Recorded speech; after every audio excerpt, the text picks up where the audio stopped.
Welcome to Generous Impact. This is Brett Brummett. And this is Amanda Brummett. We are joined today by Hanna Cofer, Interim CEO of the Trail Conservancy in Austin. In this episode, you'll hear about their work on the Ann and Roy Butler hike and bike trail at Lady Bird Lake that's 10 miles long and has 250 acres of green space bordering downtown Austin. If you're a friend of ours that's visited Austin, we've definitely taken you to the trail. Well, Hanna, thank you so much for being here with us today. We'd love for you to start with just telling our guests who you are, both personally and professionally. Yeah, I'm thrilled to be here, and it's a beautiful day, so hopefully we'll all get outside later as well. Who am I? Okay, so I guess I've always said that I'm a tree hugger, but these days it seems like that word is kind of being twisted. So I'll just go with a lover of nature, a conservationist at heart, a hyper planner, the team mom, wearer, and I guess lover of many hats. Professionally, I've worked with nonprofits, seems like my whole life, mostly in the environmental field. For a few years, though, with a social enterprise over in Kenya, I focused more on pediatric neurology, so made a left turn, but back to the environmental, core. But also I love this, live local music town that we live in. So I also volunteer as president of housing opportunities for musicians and entertainers, supporting some of those local legends who made Austin what it is culturally, our live music capital of the world. Awesome. Yeah, Brett and I are convinced that nobody here in Austin actually works. And so when the weather is nice like this, especially like having looked where we get to see the trail, I'm like, is anybody else at work today? So we might be the only three. Right. Yeah. We have counters out there. I'm like, I see you guys. They're on their AirPods in meetings these days. Right. Yeah. I think they just have their act together better than me. So with all the environmental work, conservancy journey you've done, aside from the music piece and the stuff we love about here, what drew you to spend so much time investing into the Central Texas area? Yeah, well, my father is an environmentalist, and my mother is a nature lover. So I very much was sort of raised into, part of my DNA, I guess. I was a toddler at those, all night Save Our Springs hearings. I was doing mailings for Save Barton Creek Association in elementary school. I keep thinking about that Seinfeld episode when I bring this up, where she's licking the stamps. And anyway, sorry, morbid. But my earliest memories are really of toes in the sand in Port Aransas, rafting the Frio out at our family's ranch out in the hill country by Uvalde.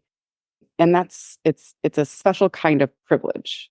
And I don't want that to be something that only I get access to. So I want future generations, people new to town, people from everywhere to actually be able to experience this kind of beautiful space. So it's always drawn me towards making sure that I can help protect it. Okay. And through that, you mentioned earlier your left turn into the work in Africa.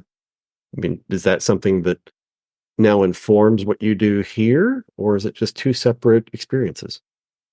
I think it's two separate experiences, but it's rounded out just how I, interact and lead and understand even just knowledge bases. So I also worked I've worked in primatology in South Africa and Uganda as well. So the study of primates. So I worked with baboons in South Africa, and chimpanzees in Uganda.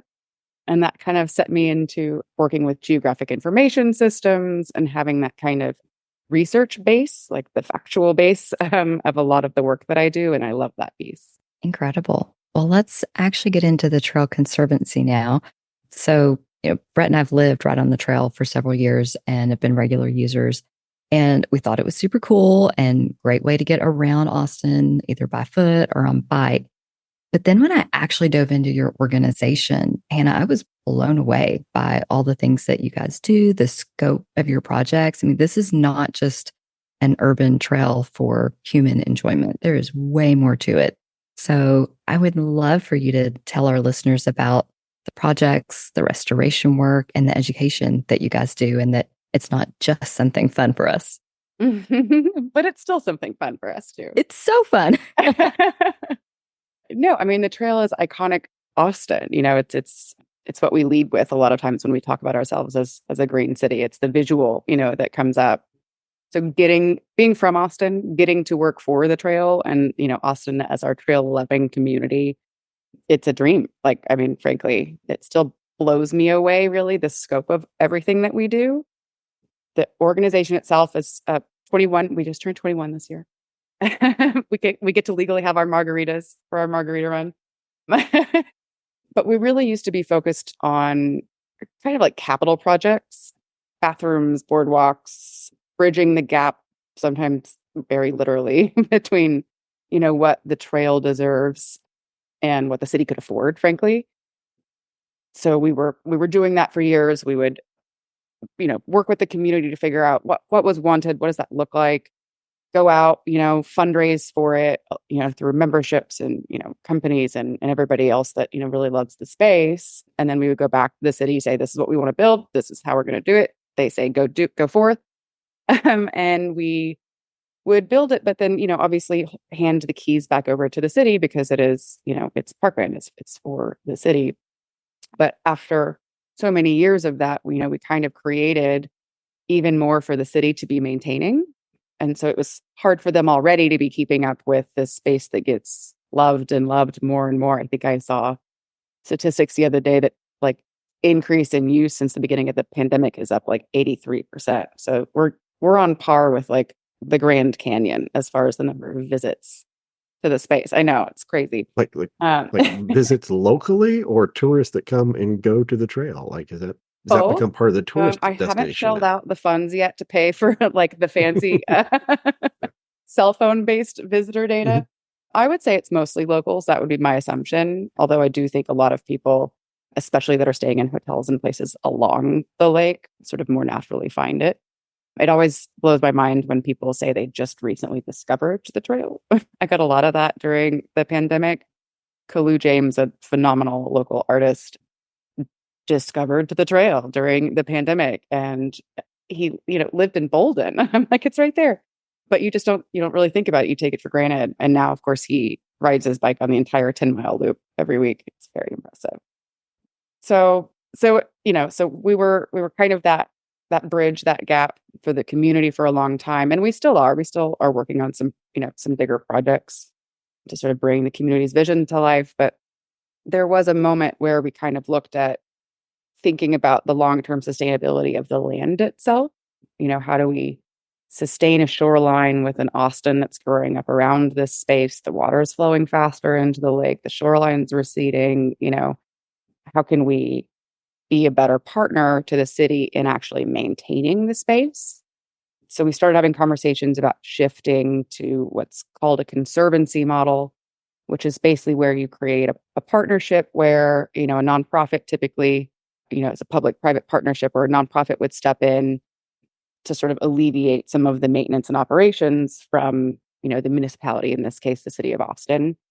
So we went through a very exciting multi-year legal back and forth figuring out the logistics. And it was complicated out of necessity because this is one of the most cherished places in Austin, and it, deserves to be treated as such.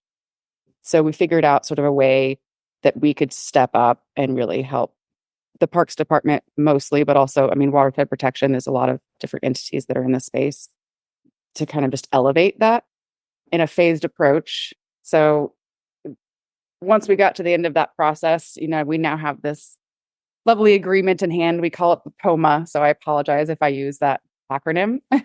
We're really bad about that, but it's a park operations and maintenance agreement. So basically who's doing what and when, we're phasing into it and really focusing on at first natural areas. And then we'll get into the bathroom game later down the line. We didn't want to go quite that hard that fast. Brett's a runner and they appreciate your bathrooms very much.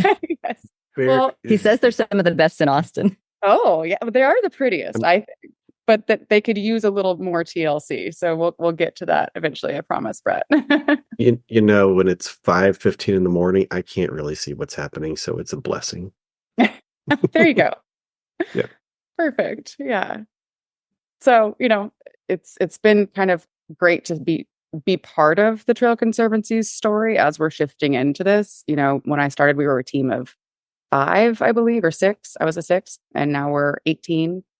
So really ramping up our operations so that we have, the support on the side for community engagement and programming, but also obviously the park operations team is, on a growth trajectory. So it's really great to have boots on the ground in the park every day right now. It's really exciting to sort of be building that kind of fleet of support out there and still getting to focus on the ecological restoration. Again, that as the city grows up, there's a lot more need for investment along the shoreline. So the beauty of us being able to be in this space is that we have the ability to be a little bit more nimble and creative with how we do that. Started bringing goats in last year to help us with the poison ivy, things like that, where it's, we can pilot things and figure out what's working and pivot based on that. We get to be place-based, where I feel like a lot of times the parks department or watershed protection or municipalities, they kind of have to think of larger swaths of, what would work as solutions. So that's been a fun piece of it to be a part of. Yeah, it's been super fun. I mean, obviously super fun to see the goats Mhm. randomly on the trail, and always really encouraging to see the community involvement of little projects along the trail and the little restorations and pieces that go to make such a grand, like you say, a small SWAT, but it's a pretty grand patch of the Mhm. community. And I'm really curious because I was reading through the strategic plan and, you know, there's a word that jumped out to me. I thought, I don't know exactly what this means in context here. And that was talking about the activation of the areas. So from a conservancy and foundation looking at what does that mean to us that aren't involved in that every day? Yeah, that's a great question. And the Parks and Recreation Department's director, Kimberly McNeely, talks about this sometimes and captures it in a way that I'm not going to be able to, which just kills me. But, you know, I see activating and programming parks. It provides more flexible ways of connecting green spaces with the communities and attracting different users. It's a way to make spaces like this that are so highly cherished, not just for the neighbors, around Mhm. it, makes them more accessible, relatable, social. The trail isn't just for hiking and biking anymore. We still call it that. But just like we said, it's a gorgeous day. I'm sure there are people out there with their, headphones on taking meetings and, we have people have family reunions and get to know their community through all those, meetup groups when they first move to town, and we're just less physically tethered to a physical space for work these days. So I feel like it's more activated naturally. So then we get to kind of come in and activate it to a different level where, we recently did an arts and culture plan on the trail. There had been a moratorium on art on the trail for a long time because there needed to be an inclusive plan, frankly, for it.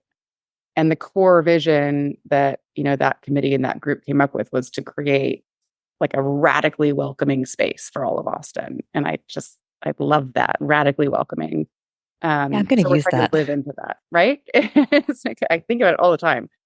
And so trying to live into that through activating, through programming, seeing what works, seeing what sticks, what draws people that we don't typically see on the trail out to the space. So it's just a way to make the park for the people, frankly. Yeah, and from, I mean, I guess there's probably some kind of downside of more community involvement, more activation on the trail. Like, how do you balance that from an overuse and wear and tear? Yeah, I mean, we're in such a linear space that it's somewhat unique compared to like Zilker Park or parks, that really have these larger scale events. When we activate, it's more transient activations. Probably not the right word, but like we have music on the trail every Saturday morning from 9 to 11. And it's not like people are, you know, bringing out their blankets and chairs and coolers and, setting up on the lawn and causing wear and tear on the grass. They're on their walk or their hike and they're stopping to listen to a song and they're, hopefully learning about a new artist that they didn't, that's local that they didn't know about. And then they're continuing. So we try to make it where it flows with, the flow of the space and not, we're trying to make it appropriate for what the space is with it being so linear and not really having a huge carrying capacity. The biggest events that we have are frankly the volunteer events. We have 2,000 people that come out on Earth Day to clean the park and the lake. So, I think because we do so much with the, restoration side, it's second nature to us to make sure that our programming doesn't, affect that. And I feel like the city also has been good at keeping an eye out for that. Even auditorium shores and places like that, like there's only a limited number of events that are allowed to take place there every year, not only because of the wear and tear, but also just because, you're taking that space away from the community, if you're fencing it for an event. So I do think that balance is critical. And we've learned from a lot of our partners, across the United States, what not to do. So we're luckily, we're not the guinea pig. We get to learn from our partners and friends. Well, and that's great that you're connected to the partners and friends and sharing that information, because I know that's not the case in certain organizations across time. Yeah, we're lucky. The Conservancy, the parkies are a tight knit group. We all know, even though our cities might be very, vastly different, usually the things that we're facing aren't. So why reinvent the wheel? I feel like in Austin, we always try to, we think of ourselves as endlessly unique, which we are, but our problems aren't always, Right, for sure. That is actually a beautiful segue into my next question, which is, Hanna, you've mentioned a bunch of stakeholders, the city of Austin, the Parks Department, citizens, and all these other entities you work with. How do you balance all that with the needs of fundraising and what your donors want, and ultimately delivering something that is what you want to create this radically welcoming space? Mm-hmm. Yeah. No, that's always, a struggle because, you don't want to, the last thing we want to do is commercialize the space in any way and take away from that experience. But we also have to be a known entity. People need to understand that we're the ones that are out there stewarding the space in order to steward the space well. Luckily, our donors are our trail users, like it's the vast majority of them are individuals. So they do want to make sure that, what we're doing visibly out in the space is right for the community. So we have that going for us. We've got a phenomenal group of members that really support us. But there is that balance. Even we're going through a comprehensive signage plan now to kind of streamline, hopefully we'll be reducing by almost half the number of signs that are out there and make them more, stand out a little bit easier to read, especially as you're, biking 10 miles an hour. There is a speed limit. Don't go over 10 miles an hour, and no scooters, by the way.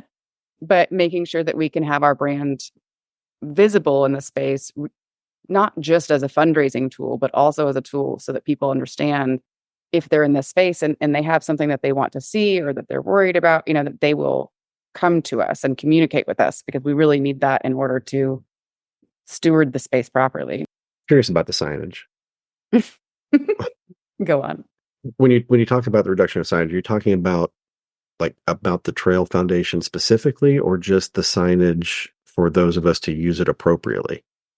So, I wish I knew, there's hundreds of signs out there now. There's wayfinding, and there's, signage about poison ivy and blue-green algae and don't park here. And, there's just... And tip the trail. Right? Yeah. I love those. Those are temporary. Yeah. We'll figure something else out with them. But, it's become where there's sign clutter. And then even, and we are part of that too. We put those, like tip the trail signs and trail etiquette signs out there kind of as a temporary measure until we had this signage plan so that we could make something a little bit more streamlined. So there was just a need with there being too many signs there. Like we do hear a lot, it's second nature to us to know where to go on the trail because we're there a lot. But you can get lost out there. There are areas that it's confusing because there's so many confluence areas. And it also, if you're trying to get from, the Butler Trail being kind of the hub and the spoke, from the Butler Trail to the Greenbelt or to Waterloo Greenway or Shoal Creek, kind of understanding those points of confluence, so it's a really cool opportunity to be able to do it right. I feel like a lot of the signs, even the ones that we've installed out there, have been done in so many gaps that none of it really looks the same. And so it's hard to even know, okay, I'm still on the Butler Trail, or, oh, no, now I'm on some right of way or I'm off, in Zilker Park sort of thing. So I'm excited about it. I'm a signage nerd now, self-proclaimed. We'll have That's better good. maps, yeah. And we'll still have the opportunity, especially at the trailheads, which is, there's a lot of points of entry to sort of have more sophisticated and appropriate areas where we can put more temporary signs, like if we're doing community engagement for a project and we really want people to be telling us what it is they want, like we need to know that from the people that are actually out there. So being able to have that call out without putting out just, a yard sign type thing that's going to end up in the lake. I didn't mean to get us off track on that, but I was really curious about it and I wanted to know the differences. When you look back at all the work you guys have done through the Trail Foundation or the Trail Conservancy, like what are some of the most joyful projects you've been part of? I mean, it's the little ones, frankly. I mean, I can think of a lot of like big moments, but it's really, like big wins with conservation easements or things with Hill Country Conservancy or big projects coming online with the Trail Conservancy. But for me, the joyful moments are the ones where, I mean, you're getting your hands dirty you know, with a team of people that are incredibly passionate about this space and understand that we get to be here.